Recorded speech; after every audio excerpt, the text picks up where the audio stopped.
So Donald is talking about going ahead and doing this ethnic cleansing.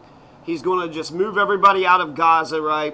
Just 1.7 million. It was 2.3 million. Where did 600,000 Palestinians go? So we massacred, we genocided.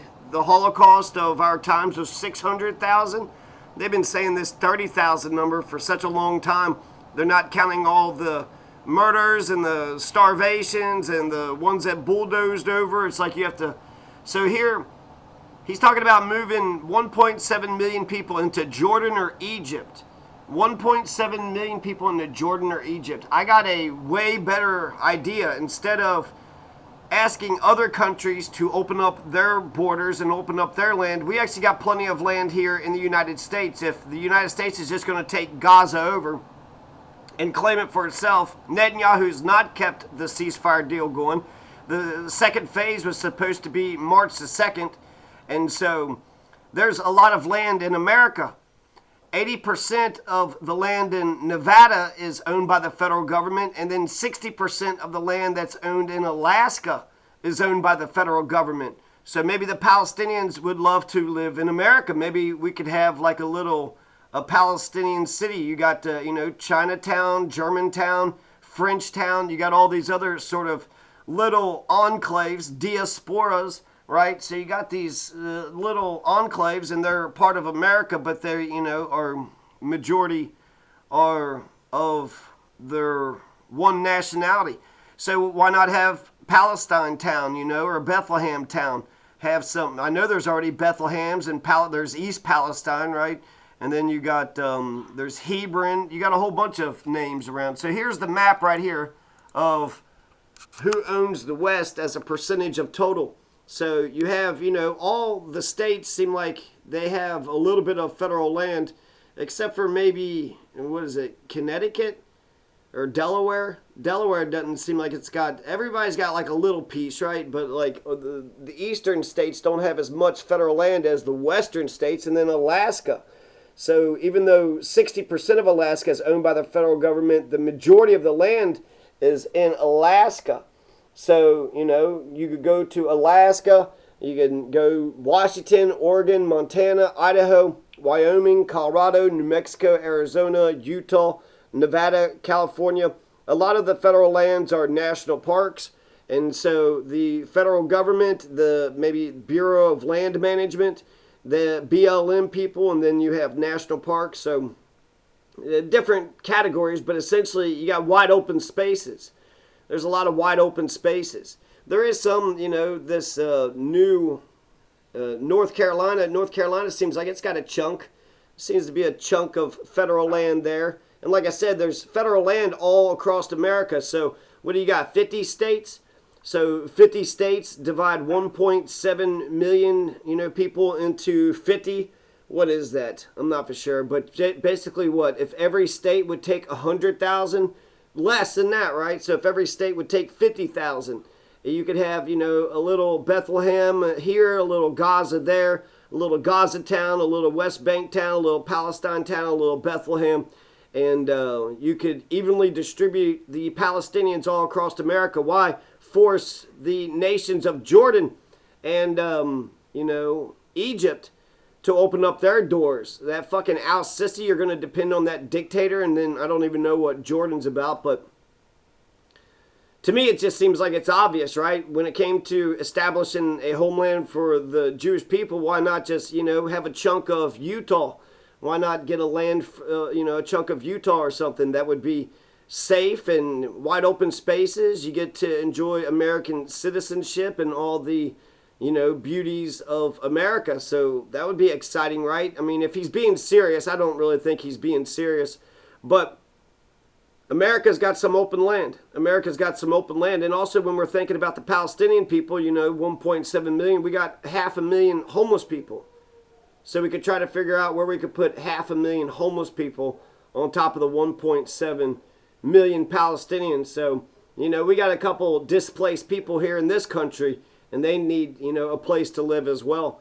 So he could, kind of kill two birds with one stone. He could solve America's homelessness problem, by the same thinking as how we're going to save the Palestinian people. You can't just kind of shove, Germans into Italy and shove Italians into France and shove Frenchmen into Britain and British into Ireland, just shoving a whole bunch of other people's countries into other people's countries. We got all this land here. So if he's being serious, I don't think he's being serious. I think he's trying to strike a deal. He's going along with the money. He's going along with the imperialism, the military industrial complex. He's Joe Biden 2.0. He's carrying on with the Holocaust of our times.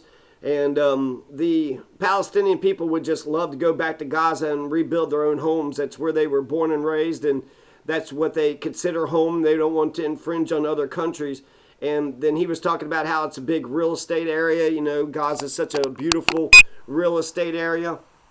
And so I think it's clear, as day what kind of shit they're up to here. And so they're just carrying on with the genocide. They're carrying on with the Holocaust of our times. And it's actually America last, because why are we so damn concerned about the Israeli people, or the Palestinians, when we got people here in America? And it's not don't care about the Palestinians. It's why, we've cut foreign aid, right? U.S. aid has been cut except for Israel. Israel's still going to get their fucking billions and billions of dollars for a lifestyle that's better than the average American. Why are we financing Israel to the tune of $1 billion? If anything, maybe we could have little Israel around here too. We could give, a chunk of Utah, give a chunk of Utah to Israel and get a chunk of Wyoming to Palestine. Or maybe put the Palestinians in North Carolina and then put the Israelis in Oregon, so that way we won't ever see the damn conflict ever. Does Jerusalem have to be Jerusalem? I mean, it is a small piece of real estate. What the hell are we doing? Why are we so focused? I heard that the Israel-Palestine smaller than New Jersey. So, why are we sitting there trying to do we finance New Jersey to the tune of $25 billion, dollars? Like, Jesus fucking Christ. Imagine if we did put $25 billion into New Jersey. I bet you we would, New Jersey would be popping. New Jersey would be happening. New Jersey would look like China with their futuristic buildings and their cars and planes and trains, their bullet trains and their smart cars. So we got plenty of space in America. So, I heard that a lot of people were saying that Jordan wasn't going to take them and Egypt wasn't going to take them and that they should stay in Palestine.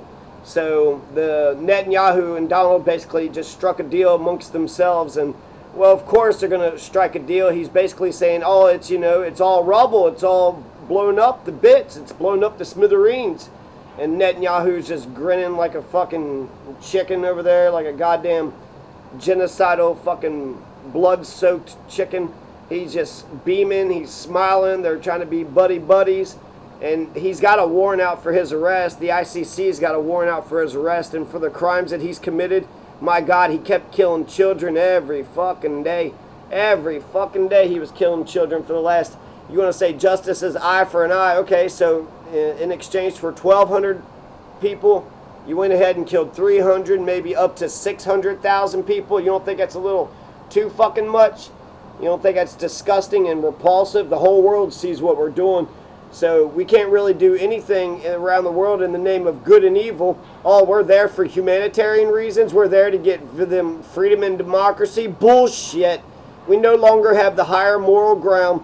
So, as much as Americans want to stay ignorant of this shit, in the information age, you can't be ignorant in the information age unless it's by choice. And so as much as Americans want to try to say, they didn't know shit about it, it's obvious to the rest of the world. The rest of the world knows precisely what America and Israel's been up to. It's repulsive. It's disgusting. In Ukraine, we're actually, defending a nation that's being invaded. But with Israel, we're aligning with the perpetrators, with the oppressors, with the aggressors. Isn't that what they said the Civil War was about? The war of northern aggression. So Palestine is the war of Israeli aggression. And you're not allowed to invade another country. That's the whole point of the United Nations. That was a lesson of World War II. When one country invades Austria and then the Bohemian lands and then Poland, well, that fucking country is going to try to take over the goddamn world. And we all need to unite in order to stop it. So the world sees what's going on, even if we try to stay blind.